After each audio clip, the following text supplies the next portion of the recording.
Good morning विद्यार्थी मित्रांनो, major साहेब स्पर्धा परीक्षा केंद्रामध्ये आपले स्वागत आहे। मित्रांनो, आपण आज पाहणार आहोत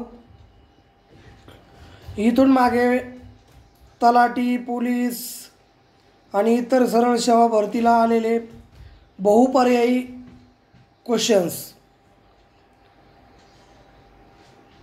एक नंबर आहे मित्रांनो, विदर्भाच्या पूर्व भागात नद्या टिंब दिशेने वाहतात। विदर्भाच्या पूर्व भागातील नद्या टिंब दिशेने वाहतात। तर विदर्भातील पूर्व भागातील नद्या या उत्तर दक्षिण या दिशेने वाहतात। 2 नंबर आहे मित्रांनो, पूर्व पश्चिम दिशेने कोणत्या नद्या वाहतात? पूर्व पश्चिम दिशेने कोणत्या नद्या वाहतात? तर पूर्व पश्चिम दिशेने खानदेशामधील नद्या वाहतात। खानदेशातील नद्या पूर्व पश्चिम या दिशेने वाहतात। 3 नंबर आहे, महाराष्ट्रात सर्वात महत्त्वाची प्रमुख जलविभाजक असं पर्वत कोणता आहे? सर्वात महत्त्वाचा प्रमुख जलविभाजक पर्वत कोणता आहे? तर तो आहे मित्रांनो सह्याद्री पर्वत।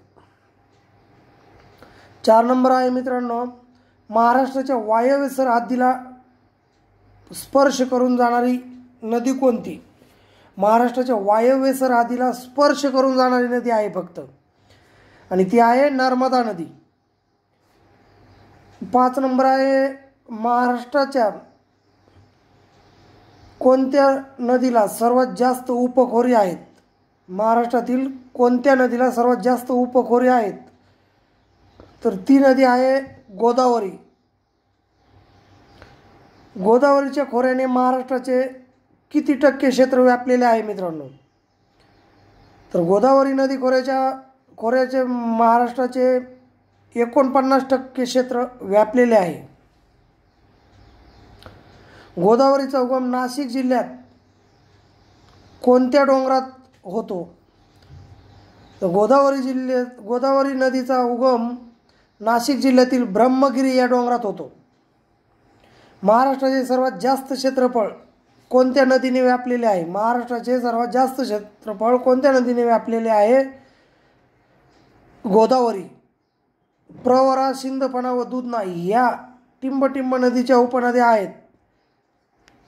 तर या आहेत गोदावरी नदीच्या उपनद्या।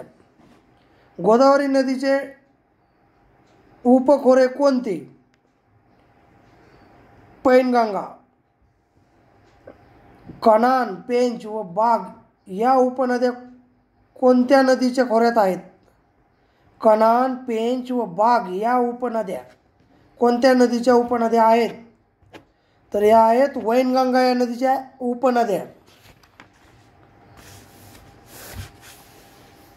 पुढे आहे, भीमा नदीचा उगम कोठे होतो मित्रांनो? भीमा नदीचा उगम होतो भीमाशंकर या ठिकाणी।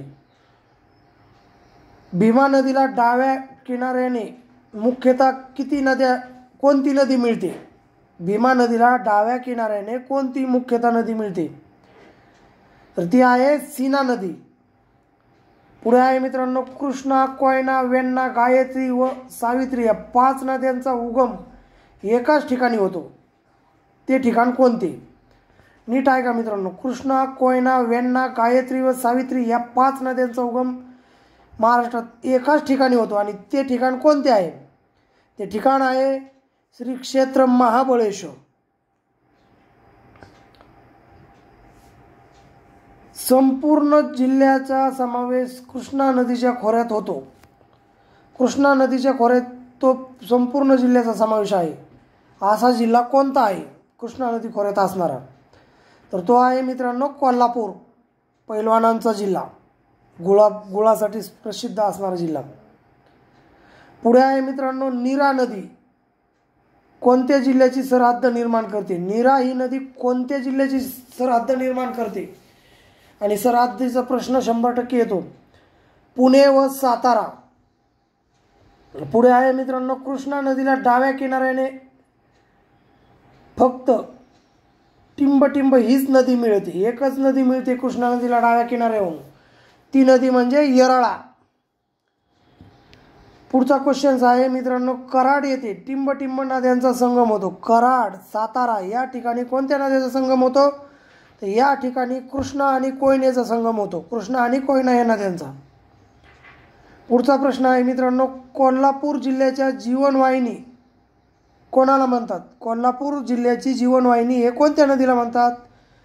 तर ती आहे पंचगंगा. दक्षिणेस सातमाळा, अजिंठा डोंगर रांगा व उत्तरेस सातपुडा पर्वत यांच्या दरम्यान वाहणारी नदी कोणती?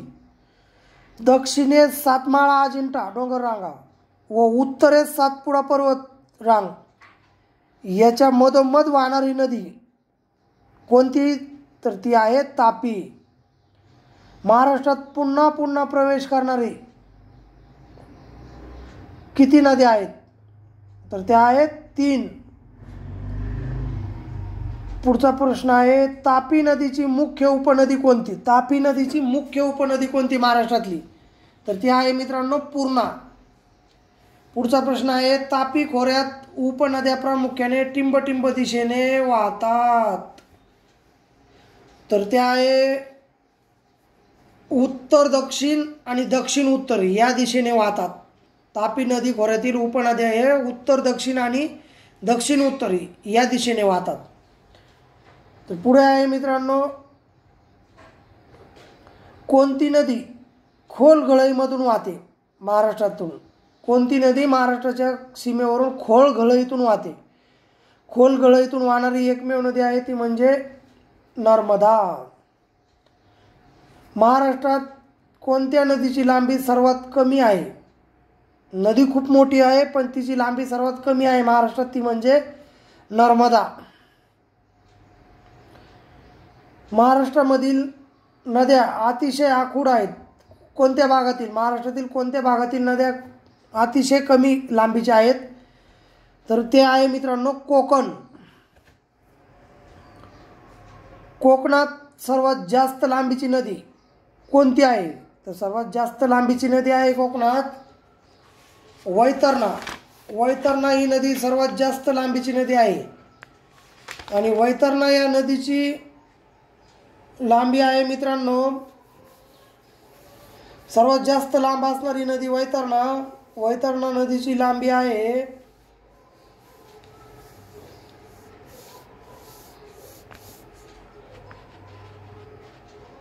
वैतरणा या नदीची लांबी आहे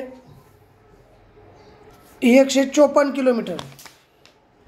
वैतरणा या नदीची लांबी आहे 154 किलोमीटर. पुढे आहे, चंद्रपूर जिल्ह्यात प्रसिद्ध तलाव कोणता आहे? तर तो आहे ताडोबा. पुढे आहे, लोणार सरोवर कोणत्या जिल्ह्यात आहे? लोणार सरोवर हे बुलढाणा या जिल्ह्यात आहे. पुढे आहे, पुढचा प्रश्न आहे, ठाणे जिल्ह्यात टिंब येथे गरम पाण्याचे झरे आहेत. त्याचं उत्तर आहे वज्रेश्वरी. महाराष्ट्रात सर्वसाधारण नदी प्रणाली कोणत्या वाहिन्या आहेत? महाराष्ट्रातील सर्वसाधारण नद्या कोणत्या वाहिन्या आहेत? तर उत्तर आहे पूर्व वाहिनी नद्या जास्त आहेत महाराष्ट्रात. महाराष्ट्राची नदी प्रणाली ही पूर्व वाहिनी आहे. पुढचा प्रश्न आहे, पूर्व विदर्भातील नद्या टिंबला मिळतात. पूर्व विदर्भातील टोटली नद्या ह्या गोदावरी नदीला मिळतात, कारण पूर्व वाहिनी ही महाराष्ट्राची गोदावरी नदी आहे. प्रवरा व मुळा नदीच्या संयुक्त प्रवाह टिंब येथे गोदावरीच मिळतो. प्रवरा व मुळा नदीचा संयुक्त प्रवाह कोठे? गोदावरी नदीच मिळतो. नेवासी, अहमदनगर. पुढे आहे, भीमा खोऱ्यात टिंब जिल्ह्याचा संपूर्णपणे समावेश होतो. भीमा खोऱ्यात टिंब नद्या जिल्ह्याचा संपूर्णपणे समावेश होतो. भीमा खोऱ्यात पूर्ण जिल्हा बसणारा जिल्हा म्हटलं तर तो आहे पुणे. पवित्र तीर्थक्षेत्र पंढरपुरातून कोणती नदी वाहते? भीमा नदी, परंतु तिचं पंढरपूरमध्ये नाव आहे चंद्रभागा. हे भीमा नदीलाच दिलेलं नाव आहे चंद्रभागा. जर भीमा पर्याय नसेल चंद्रभागा असेल तर ते पण उत्तर बरोबर आहे. पुढचा प्रश्न आहे, मुळा मुठेचा संयुक्त प्रवाह भीमा नदीस कोठे मिळतो? तर तो मिळतो रांजणगाव, श्री क्षेत्र रांजणगाव. पुढे आहे, कुरुंदवाड जवळ कृष्णेला कोणती नदी मिळते? कुरुंदवाड जवळ कृष्णा नदीला कोणती नदी मिळते? तिथं संगम होतो कुरुंदवाडला, ती आहे पंचगंगा नदी. पुढे आहे, मध्य प्रदेशातील बुरानपूर खिंडीतून महाराष्ट्रात जळगाव जिल्ह्यात रावेर शहराजवळ कोणती नदी पुन्हा प्रवेश करते? प्रश्न नीट ऐका मित्रांनो. मध्य प्रदेशातील बुरानपूर खिंडीतून महाराष्ट्रात जळगाव जिल्ह्यात रावेर शहराजवळ ती नदी पुन्हा महाराष्ट्रात प्रवेश करते. त्या नदीचं नाव आहे तापी. पुढचा प्रश्न आहे, जळगाव जिल्ह्यातील श्री क्षेत्र चांगदेव जवळ कोणत्या नद्यांचा संगम आहे? जळगाव जिल्ह्यातील श्री क्षेत्र चांगदेव जवळ कोणत्या नद्यांचा संगम आहे? तर त्या नद्या आहेत तापी आणि पूर्णा, या नद्यांचा संगम होतो. उत्तरेत सातपुडा पर्वतरांग व दक्षिणेस सातमाळा अजिंठा डोंगर रांगा आणि याच्या मधोमध कोणत्या नदी खोरे आहे? कोणत्या नद्यांचे खोरे आहे मर्यादित झाले? तर त्या नद्या आहेत तापी आणि पूर्णा. कोकणातील नद्या कोणत्या वाहिन्या आहेत? सहसा कोणत्या दिशेला वाहतात कोकणातील नद्या? तर त्या वाहतात पश्चिमेला, त्यांना पश्चिम वाहिनी अशी म्हणतात. कोकणातील नद्यांचे वैशिष्ट्य काय आहे? कोकणातील नद्यांचे वैशिष्ट्य काय आहे? कोकणातील नद्यांचे वैशिष्ट्य आहे की त्या नद्यांमध्ये खाडी निर्माण झाल्या आहेत, खाड्या, हे कोकणातील नद्यांचे वैशिष्ट्य आहे. मध्य कोकणातून पाताळगंगा, वशिष्ठी व टिंबटिंब या नद्या वाहतात. प्रश्न नीट समजून घ्या मित्रांनो. मध्य कोकणातून पाताळगंगा, वशिष्ठी आणि आणखी कोणती एक नदी वाहते? तर ती आहे शास्त्री. पाताळगंगा, वशिष्ठी, शास्त्री या मध्य कोकणातून वाहणाऱ्या एकमेव 3 नद्या आहेत. महाराष्ट्रात तलावांचा प्रदेश म्हणून कोणता प्रदेश ओळखला जातो? तलावांचा प्रदेश. तर तलावांचा प्रदेश म्हणून ओळखला जातो पूर्व विदर्भ. तानसा, विहार व वैतरणा तलाव कोणत्या शहराला पाणी पुरवठा करतात पिण्यासाठी? अत्यंत महत्त्वाचा प्रश्न आहे. मुंबई ठाण्याला कुठलाही भरती असो, सरळ सेवा, त्याला पडणारा प्रश्न आहे. तानसा, विहार व वैतरणा तलाव कोणत्या शहराला पाणी पुरवठा करतात पिण्यासाठी? तर ते मुंबई शहराला पाणी पुरवठा करतात. पालघर जिल्ह्यात टिंबटिंब या महत्त्वाच्या नद्या आहेत. पालघरच्या महत्त्वाच्या नद्या कोणत्या आहेत? तर त्या आहेत वैतरणा व उल्हास. भूभागाच्या पुनरुद्धारामुळे कोणती खाडी मुंबई बेटाशी जोडलेली आहे? भूभागाच्या पुनरुद्धारामुळे कोणती खाडी मुंबई बेटाशी जोडलेली आहे? भूभागाच्या पुनरुद्धारामुळे कोणती खाडी मुंबई बेटाशी जोडलेली आहे? तर ती खाडी आहे उल्हास. तर मित्रांनो, हे होते सरळ सेवेला आलेले काही महत्त्वाचे प्रश्न. आजचा व्हिडिओ कसा वाटला कमेंट बॉक्समध्ये सांगा. लाईक करा, व्हिडिओ आवडला तर शेअर करा, चॅनलला सबस्क्राईब करा. आमचे रोजचे नवनवीन व्हिडिओ पाहण्यासाठी बेल आयकॉनला टच करा. ओके.